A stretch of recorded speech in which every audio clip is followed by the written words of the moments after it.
नमस्कार, आप सभी का हार्दिक स्वागत है। मैं प्रोफेसर संजय। आज की कक्षा में मैं आपको बताने वाला हूँ Himachal Pradesh public service commission का जो पेपर है उसकी तैयारी कैसे करें, इसके भराने की तिथि एवं इसके कितने पेपर होंगे और उन पेपरों के लिए कौन कौन सी किताबों को हमें पढ़ना चाहिए। दोस्तों, जैसा आप सभी को ज्ञात है कि Himachal Pradesh public service commission द्वारा आयोजित मेरा भी स्क्रीनिंग टेस्ट हुआ था। उसमें मैं टॉप टॉप में था, 71 नंबर मेरे थे।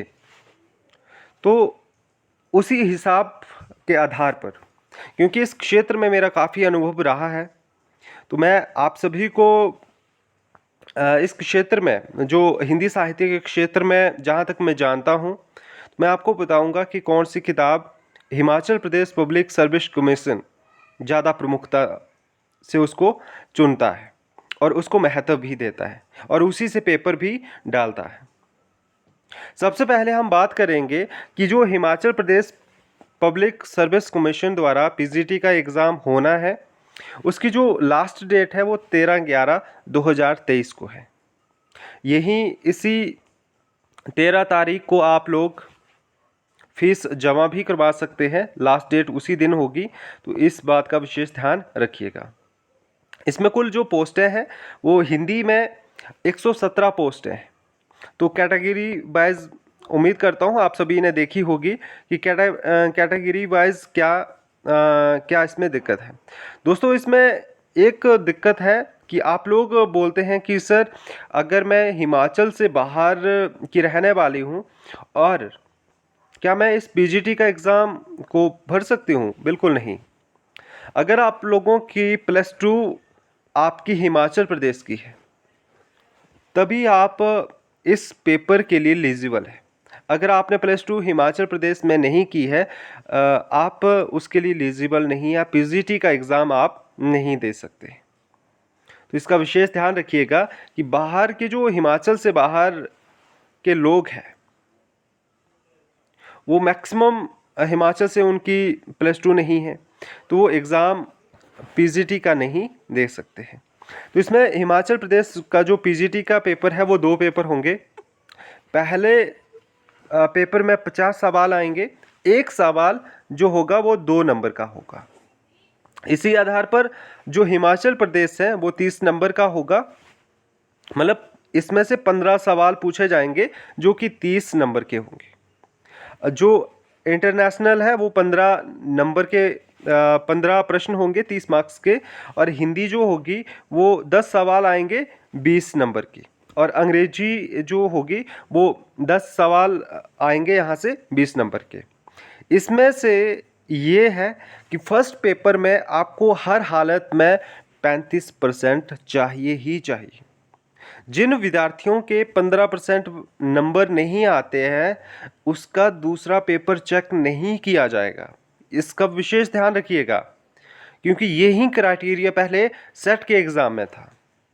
तो याद रखिएगा, इसमें से आपको किसी भी हालत में 35% नंबर लेने हैं। आसानी से नंबर आ जाते हैं, ठीक है ना।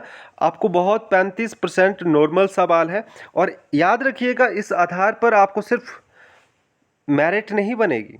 आपकी जो मेरिट बनेगी वो दूसरे पेपर के आधार पर होती है। जैसे कि आप असिस्टेंट प्रोफेसर का एग्ज़ाम देखते हैं कि उसका जो स्क्रीनिंग होता है उसके आधार पर मेरिट नहीं बनती, उसकी मेरिट बनती है इंटरव्यू के आधार पर। उसी आधार पर आपके फर्स्ट पेपर के आधार पर मेरिट नहीं बनेगी। ये पेपर नंबर 2 के आधार पर जो आपके पास 100 सवाल होंगे, 100 मार्क्स के होंगे, उसी के आधार पर आप अब इसकी मेरिट बनेगी। तो मुख्यतः आप जो ध्यान देंगे वो 100 नंबर के वाले पर देंगे जो कि हिंदी साहित्य से संबंधित है। और मैं इसके लिए 2 किताबें बहुत ज़्यादा प्रमुख मानता हूँ। एक है गोविंद सरस्वती पांडे की किताब है, बहुत बहुत खूबसूरत किताब है, बहुत कम त्रुटियां हैं, बहुत अच्छी किताब है। और एक 10,000 की सीरीज है यूथ कंपटीशन, जिसकी मैंने सीरीज चलाई भी हुई है, तो उसको भी देख सकते हैं। तो अब आगे बात करते हैं। इसमें बहुत सारे रूल और रेगुलेशन दिए हैं, तो उसमें ये विशेष कर बताया गया है कि जो बच्चे हिमाचल से बाहर के रहने वाले हैं वो इस पेपर को अप्लाई नहीं कर सकते हैं। तो इसका विशेष ध्यान रखिएगा और समय से पहले, मैं बोलता हूँ आज ही आप इस पेपर को भरा दीजिएगा। और इसके लिए जो क्वालिफ़िकेशन है, आपके पास बीए होनी चाहिए। बीए में मैक्सिमम, पहले बोलते थे ना 50% होने चाहिए, अभी भी फ़िलहाल आप 50% ही मान के चलिएगा। मैक्सिमम बच्चों के 50% आ ही जाते हैं।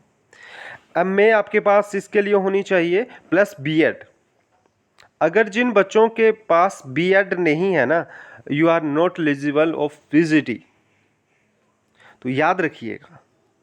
बीए इम्पोर्टेंट, बीए तो मैक्सिमम के पास होती है, बीएड होना अनिवार्य है, बीएड के साथ एमए होना अनिवार्य है। इसमें टैट की ज़रूरत नहीं है, तो याद इन विशेष चीज़ों का रखिएगा। और भी जो सवाल आपके मन में रहे होंगे कि ये सवाल सर ने मुझे इस वीडियो में नहीं बताया है, तो आप कमेंट बॉक्स के माध्यम से वो सवाल पूछ सकते हैं। मैं कोशिश करूँगा उस सवाल का उत्तर देना, वहीं पर मैं आपके प्रश्नों का उत्तर दे पाऊँ। ठीक है, अभी के लिए इतना ही करते हैं। आप सभी का तहे दिल से धन्यवाद अंत तक वीडियो देखने के लिए।